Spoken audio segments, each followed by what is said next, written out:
everyone. I hope you are doing well so far. I'm your host, Alia. Okay, quick experiment. Don't overthink it, just answer. You're in a job interview. Everything's going well. The interviewer nods, smiles, and then asks you something you genuinely cannot answer. What comes out of your mouth? Hello, I'm Avery. And if your answer was, I don't know, just those 3 words followed by silence, we need to talk. That is exactly why we are here. Here's the uncomfortable truth. Every time you say, I don't know, and stop, you're not just admitting a gap. You're sending a signal, and that signal changes depending on who's listening. With friends, it can sound like you checked out.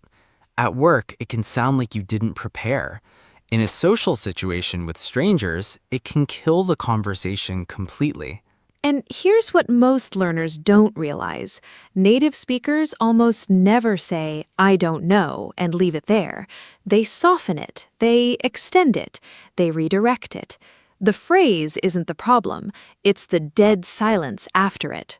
So today, we're giving you 5 alternatives, some for professional settings, some for casual. All of them will make you sound more fluent and, honestly, more like someone people want to keep talking to. Let's dig in. Picture a networking event. Uncomfortable clothes, a drink in your hand, strangers everywhere. I have been in that exact situation about 100 times. Go on. Someone brings up a topic you know nothing about, an industry report you haven't read, a company you've never heard of. Your brain goes blank. This is the panic moment, and the instinct is to say, I don't know, and hope they move on. Here's what you say instead. I'm not really sure. Tell me more about that. That changes everything. I'm not really sure softens the admission, and tell me more about that keeps the conversation alive. You've gone from a dead end to an invitation. Exactly. You're not just confessing ignorance, you're showing curiosity. And in a networking situation, curiosity is worth 10 times more than having the answer. I'm not really sure works because it's honest without being abrupt. It says, I don't know yet, but I'm engaged enough to want to learn. Now, let's move to the workplace. This one is harder because power is involved. Imagine your manager asks about something you were supposed to check on, or a client asks a technical question slightly outside your area. The worst thing you can say is a flat, I don't know. It sounds like you didn't do your job, even if you just didn't have time yet. I once said, I don't know, to a client on a call. The silence that followed was physically painful. I learned that lesson the hard way. The fix is small but powerful. I'm not quite sure. Let me find out and get back to you. Notice the second half. Let me find out and get back to you shows ownership. You're not dumping the problem back on them. You're taking responsibility for solving it.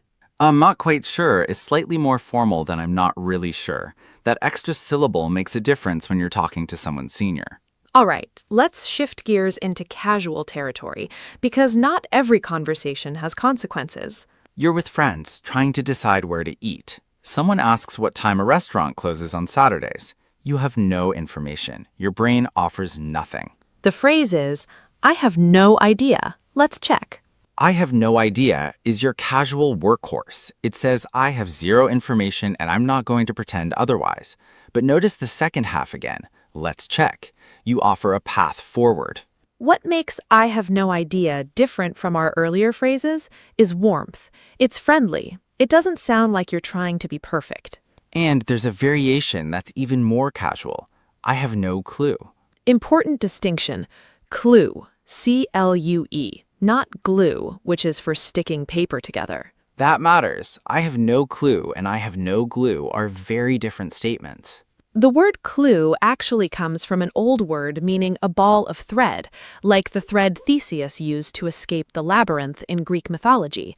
A clue guides you to the answer. So when you say, I have no clue, you're saying, I don't even have the thread that would lead me to the answer. It's total, complete blank. Use it exactly like, I have no idea. What time does the store close? I have no clue. Let me pull it up. Now there's one more and it's extremely casual, almost too casual for some situations. It's beats me. 2 words. It means, I am exactly as confused as you are. We're in this mystery together. This is strictly for close friends. Never your boss, never a job interview, never a client. Example, your friend asks, why did Jake cancel the trip?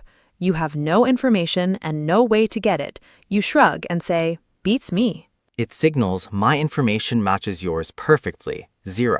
If this episode is helping you, leave a comment below. Which of these phrases do you already use? Which one feels the most unnatural to you? We read every single one. Quick recap before the vocabulary tour. For professional and polite situations, I'm not really sure. Then offer to find out or ask for more information. For the workplace, especially with someone senior, I'm not quite sure. Let me find out and get back to you. With friends, 0 information, I have no idea or I have no clue. Very close friends only, beats me. 5 phrases, 5 levels of formality, one thing in common. None of them stop the conversation. They all keep it moving. That's the real skill. Not knowing everything, keeping the exchange alive even when you don't. Okay, let's move to the vocabulary tour.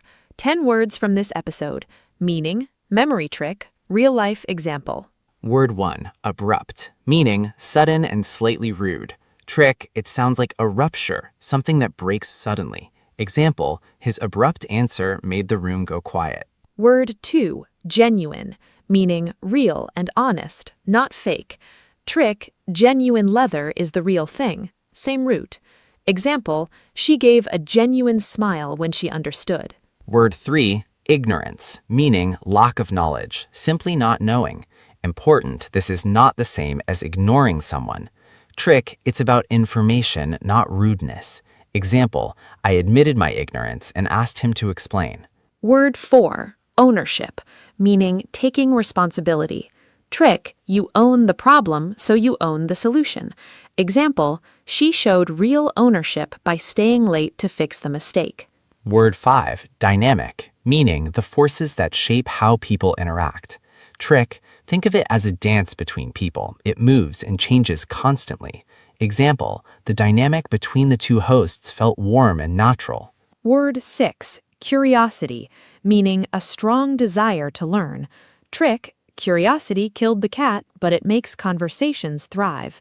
Example, her curiosity for other cultures made her great at networking.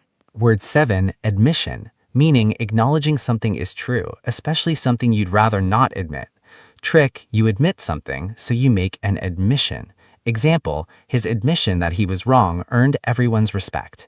Word 8, transformation, meaning a complete change in form or character.